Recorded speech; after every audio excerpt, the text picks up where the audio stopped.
Today, I really want to talk a little bit about what we did and the steps to take to realize that we needed this position and how we developed it, how we hired for it, all the good things. And what would you do differently? When we make this hire, I want to look back and say, dang, I wish I would have done this 2 years ago. Yes. Not, ooh, I hope this works out. I feel like this is going to be a really vulnerable episode because we've got some self-reflection that needs to happen. And I will tell you, we did make a hire. We made an incredible hire that we were so excited about. Not just myself, but Travis, my management team, we were so very excited. He started with us, and then a week later, he submitted his resignation effective immediately.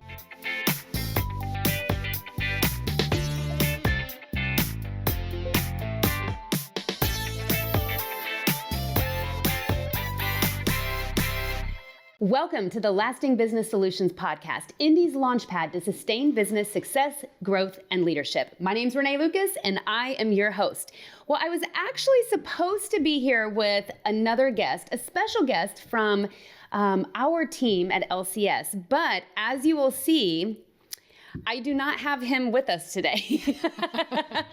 Heather, if you'll remember, Heather has been on before. Heather is our photographer and videographer and the editor of our podcast. And so she is usually behind the scenes, but is joining me in front of the camera today. Heather, thanks for being here. You're so welcome. I see you do this all the time. And then when I have to step in front, I'm like, you're like, I can do it. Okay. I got this.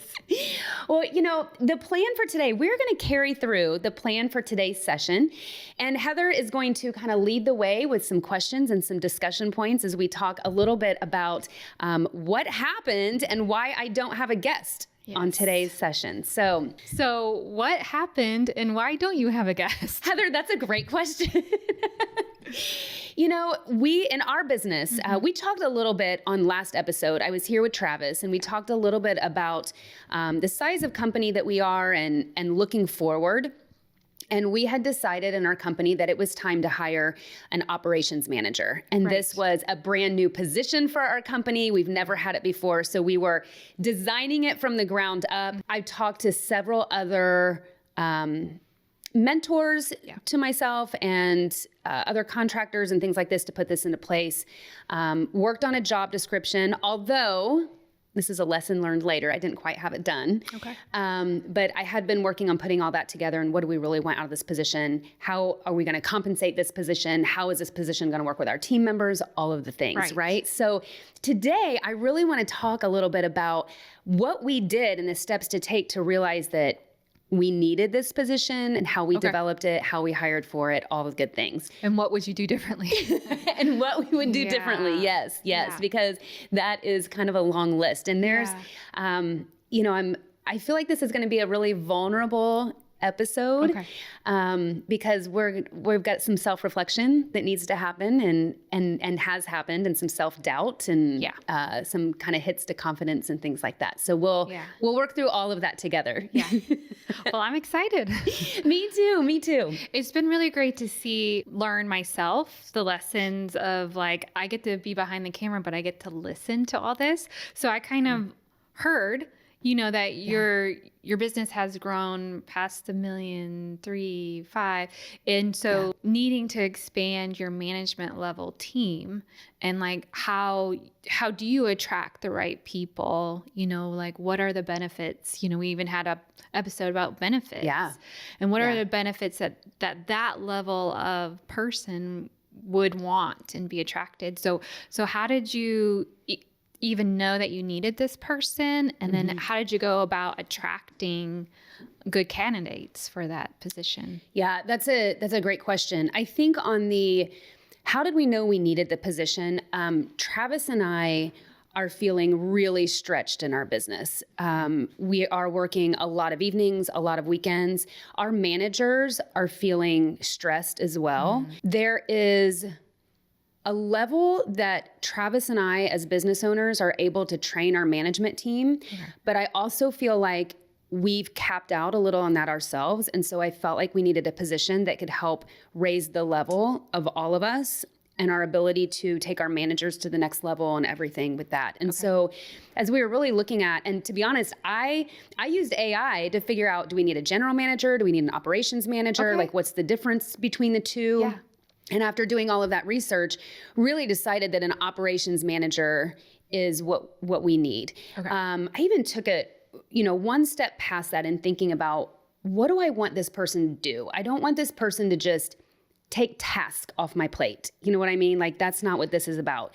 And I kept going back to operational excellence. And so we have our core values. We have the LCS way. Part of the LCS way is 7-star service, streamlined processes, and our promise to communicate every step of the way, right? And that's operational excellence. And so, I was really thinking, I even, as a title for this position, instead of just operations manager, had thought of operational excellence manager to keep that excellence in front of us. And this is where we want to go and grow. Right.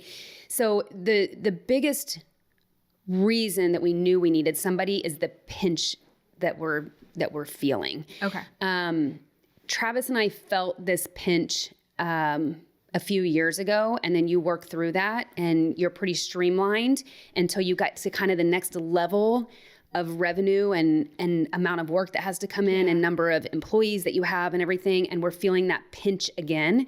And we'll get through it just like we did before, but it's new to us because how we got through the 1 million or the 3 million is very different than how you get through like a 5 million or an 8 million or a 10 million, right? Yeah.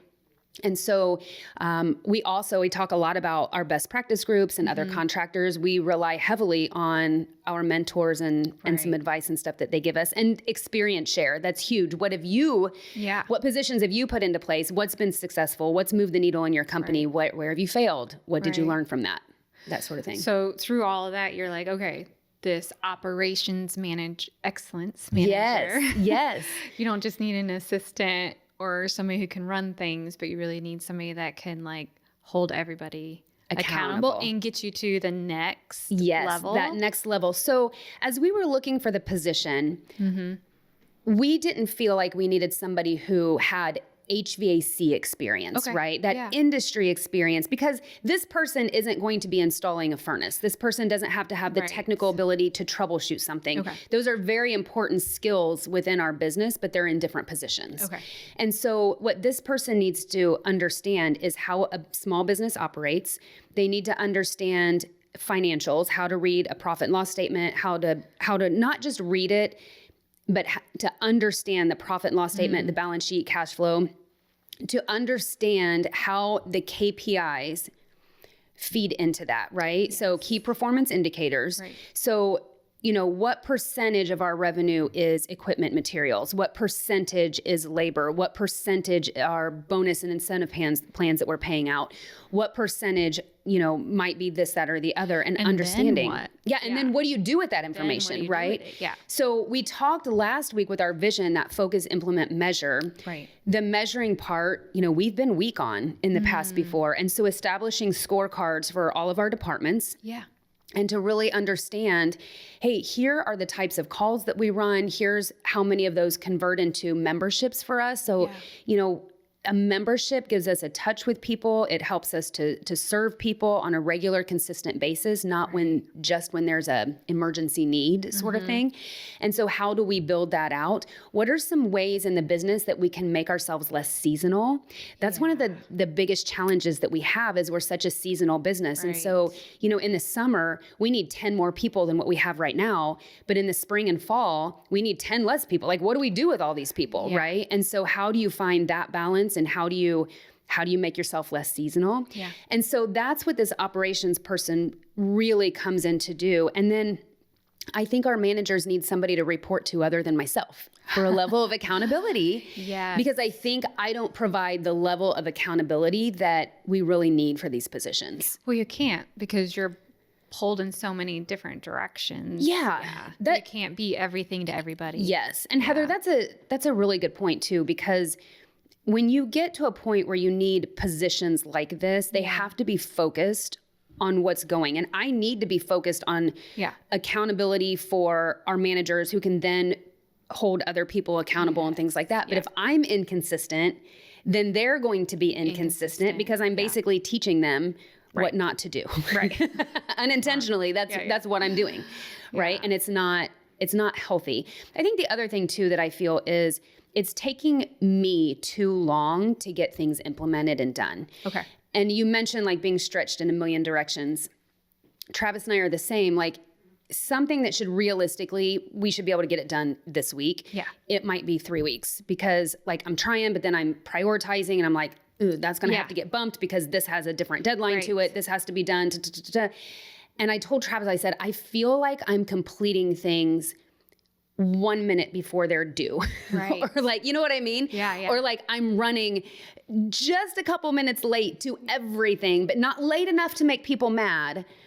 But like I'm barely getting it all done. I think there's like a saying, but it's like I'm doing so much, so I'm not doing anything well. You know? And it's like trying to. I think there was Andy, a former guest. Yeah. Was it delete? Yes. Double down, delete, delegate. Yes. Or something like that. And that really stuck with me too, because it does seem like when you're trying to take on so much, you're really not doing any of it well. What are some of the lessons that you've learned in this process of trying to hire? Mm-hmm. And obviously we know it didn't turn out great because he's not sitting in my seat. So like leading up, you noticed that you need to do this. You did the research. You put it out there. You had an interview process. Yes.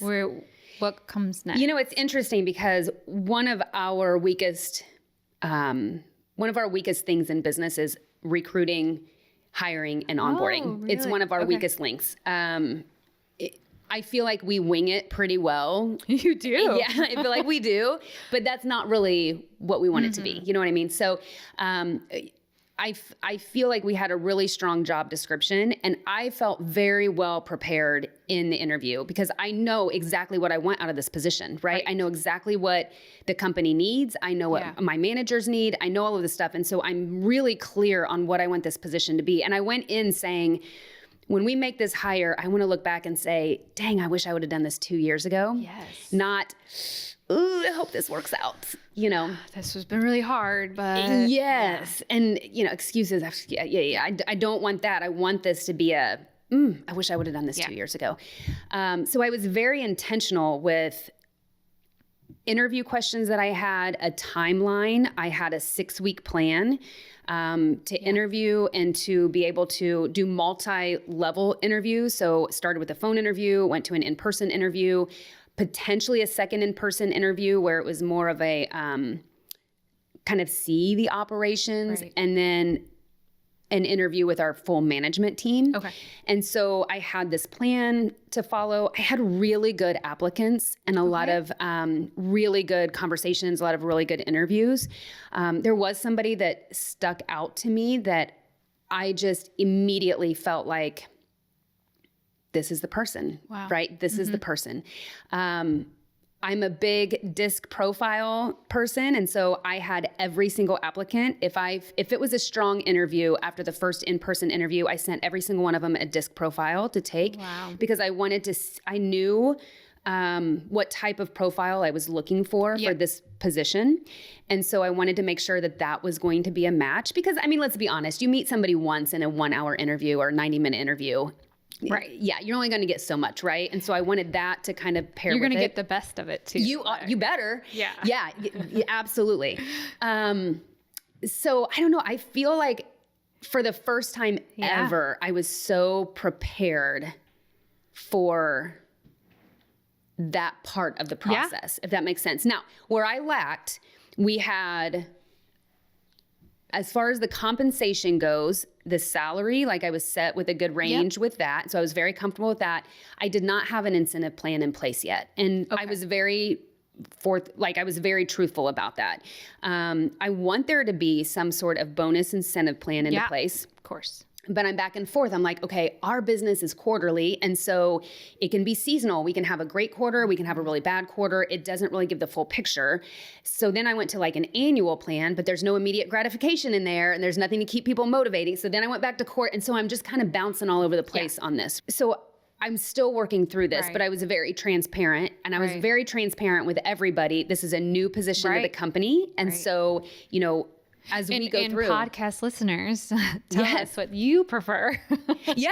Yeah, because I'd love to hear from everybody that's listening of like, would you like a quarterly, but it could not turn out that well for you? I would love input on that. Yeah. Please give us input. Yes. Okay, so you were put so much thought into this job description, this profile, knew exactly what you wanted. There may be some things you wanted to tweak with the benefits. Yes. But gosh, I can't imagine like I don't know how disheartening it is then, because you put so much effort and time and thought and you were so sure. So I was really clear on what I wanted from the position. I was really clear with the salary range. Okay. And I knew in my head, within that range, how I might decide what that is, sort of thing. Okay. But then the one thing that I wasn't clear on, and I still don't have this worked out, is the compensation plan. Like I want there to be an incentive, performance-based bonus. Okay. However, I like the idea of quarterly bonuses, right? They're frequent enough to keep everybody motivated and engaged. However, our business is very seasonal. So we can have, say we have a really hot summer, in our world, you'd have to be an idiot not to have a good quarter, right? Like you would. Yeah. Like, I mean, an ant could do it, okay? Yeah. So, but it doesn't, like that good quarter that you had might be because of the weather, not be because of anything that you did in your position. And then we have another quarter where we can be working our tails off and trying everything and doing everything to get work, but it's 60 degrees out and beautiful and literally nobody wants or needs us, right? And so we can have really poor quarters, but it's not from lack of work or performance. Okay. So then I like the idea of an annual bonus because we get the big picture, right? And we can really look on an annual basis how we performed as a company, how that position affected the performance of the company. But with an annual bonus, you lose the immediate gratification and that sort of thing. So I'm still, it's the hardest thing for me in business, are compensation plans. Yeah. Gosh, I don't know what I would prefer. I don't know. We should poll the audience. Let's do it. Okay, so here's the question. Yeah. What does your company do, or what would you prefer they do as a compensation plan? Yeah. So. Do you prefer quarterly, annual bonuses? Yeah.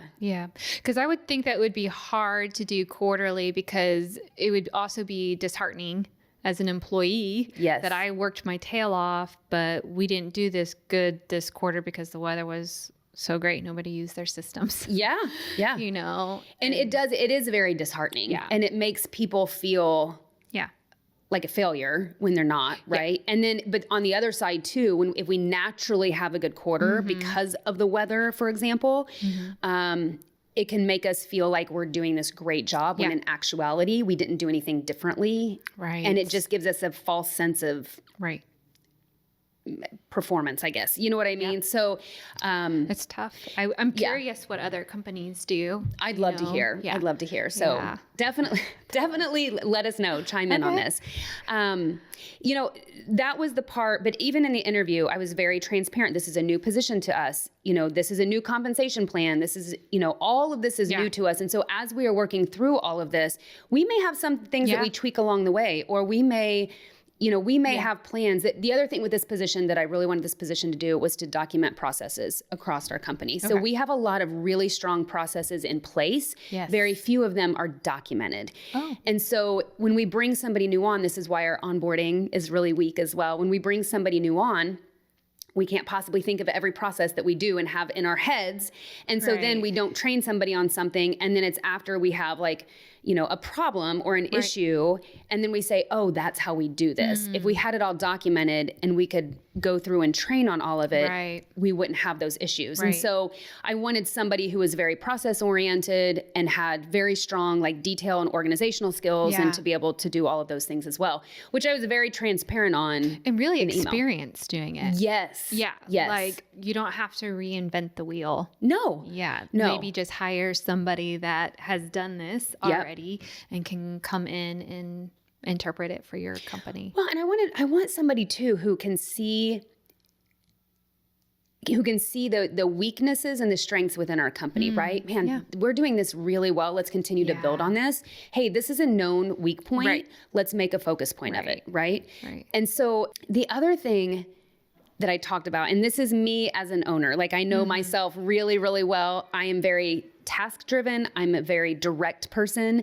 I'm results driven, all of those things. And I wanted somebody that I felt like I could work with really well and communicate that. So I need somebody who can professionally challenge me and not just give in to something. Or if I were to say, I interviewed one person who, when we were talking about this, and I said, say I had an idea and you found some holes in that idea. How would you challenge me with that? And they were like, oh, I wouldn't. Like, you're the owner. Like, whatever you want to do goes. And I was like, well, you're not going to be the right person for this company, right? No, I want somebody who, it doesn't matter that I'm the owner, right? I want somebody who can professionally collaborate and for sure. all of those things. Yeah. It seems like when you're in the weeds, you need somebody from the outside that can have more of that bird's eye view of like, actually, this isn't working, or this isn't how other companies do it. Like, how long have you been doing your business? Like 2 decades. And to be able to ask that. And sometimes too, just because the way they always say like, what got you here won't get you there. Right. And so just because we've done it this way doesn't mean it's the best way. Right. There could be something that's more efficient. There's something that could be automated. There's a number of ways that we could improve. And that's what we want to do. But we've got to have that person that's confident enough to be able to bring that to the table without seeming like an arrogant ass, basically. You know what I mean? So what are some let's say that there's another company or an owner that's listening to this that feels like they're in this like pinch place, and so they need to like, how did you can you give some practical tips on like, did you put together an SOP? Did you put it on Indeed, or like what are some practical tips you could give? Yeah, that's great. I used AI to help me, as I mentioned, with this position and what the responsibilities should be, what kind of experience this person should have, typical compensation as far as salary range goes in our market and different. So that's the research that I did behind it. And then I took in what I knew we were lacking, the pain points that I feel and Travis feels and my other managers feel. What pain points do we all have? I worked that into it. And so that's how I prep for the position. We use a company called Career Plug where we put the job posting on Career Plug and they send it out to Indeed, ZipRecruiter, like all of the ones I've never even heard of, right? So they send it all out to that. And most of my applicants came through that platform. I'm also a really big fan of LinkedIn for professional positions. And so LinkedIn and social media. I'm a big fan of social media too because of people that see. So we have some really good applicants that have come through on social media. And we've had some from all of those things. So I can't say one is better than the other. Different positions in the company. Like I tend to say positions in our office and technician or installer positions, social media works really, really well. For management level positions, LinkedIn and Career Plug work really, really well. But we've had great resumes from all of those for all positions. So I think... going through this, I will say I felt really excited. For the first time in a long time, like excited, right? For something like this will be such a great, amazing change for our business. Not even an addition to our business. I'm so excited about it. And I felt this excitement that I feel like I haven't had in a while. Because you just, you're in it. You're in it so much. You're in the weeds. You're in all of those things. And so I think because of the excitement I had, I really put a lot of effort into planning for it. You had asked me about an SOP for some different things. I had a job description that is almost finished, but not quite finished. But in my mind, I was like, I know what I want. This is our problem, is because we have these great processes. We know what we want to do, and we haven't taken the time to document it. It's the same thing. I know what I want from this. I can start interviewing. I can start talking to people. I'll get that done. Still not done. Right. And so I've said for 2 weeks to our managers, I'm like, don't ask me to put another thing on my calendar because I have to get this done. Still not done. And so, that's a weak point, and that's something that I feel like came back to bite me a little bit later. Words sometimes when you're having conversation are very different than real life. Okay. So sometimes, and this is a piece of advice, a lesson learned that I would give, is in having conversations with people, and we say like, hey, your experience maybe has been in corporate and we are small business. Like, let's talk about the differences there, right? We can talk about it all day, and we can have somebody say, like, I'm ready for it. I want this. I'm da-da-da-da. But until you're in it, you don't really get it, right? And I've just learned there's nothing that I can do to properly prepare somebody for that that's not been in small business. So then I think, like, will I ever again hire somebody for a position like this that doesn't have any small business experience? Probably not. Right? Not. Yeah. So I think the other kind of lesson that I've learned that I will do better next time is I said it's a new position to us, right? So I'm finalizing the job description. Like, I know what I want, but I've still got to get this documented on paper, finalizing a compensation plan, all of these things. Sitting across, somebody can be like, yeah, that's fine. I totally understand that. But then like they start and it's like, well, where's this? And where's this? And where's this? And I'm like, we talked about this. I told you that I didn't have this, quite done or whatever. And it's very different in the interview process from like day one. Right. And so that is a hard lesson learned as well on some things too. But I think that when you're looking at higher level positions in your company, you can't wing it. Like the way we've recruited and interviewed and onboarded before, it doesn't work. Doesn't work. So I am going to leave you on a little bit of a hanger because I will tell you, we did make a hire. We made an incredible hire that we were so excited about. Not just myself, but Travis, my management team, we were so very excited. He started with us, and then a week later, he submitted his resignation effective immediately. And so that is why he's not sitting here right now. To say that I was blindsided is an understatement. So Heather, next time we're going to be talking about the hard part of this, right? The resignation, the reasonings, what I'm gathering, the hit on my self-confidence and everything else, because I was leading our entire company in this. And this one hurt. This one hurt really bad. And so super vulnerable session coming up next time, but we'll talk about this on the next episode of the Lasting Business Solutions podcast. Okay. Looking forward to it. Okay. We'll see you then.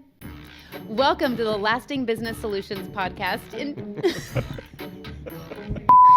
Welcome to the Lasting Business Solutions podcast. Indy's Launchpad. Oh my God. Stop. Your voice started picking up. It's why I couldn't stop laughing. Oh my gosh. Where do you want me to look? You're like, don't look at me. Welcome to the Lasting Business Solutions podcast. Indy's Launchpad to sustain. Oh my God. Okay.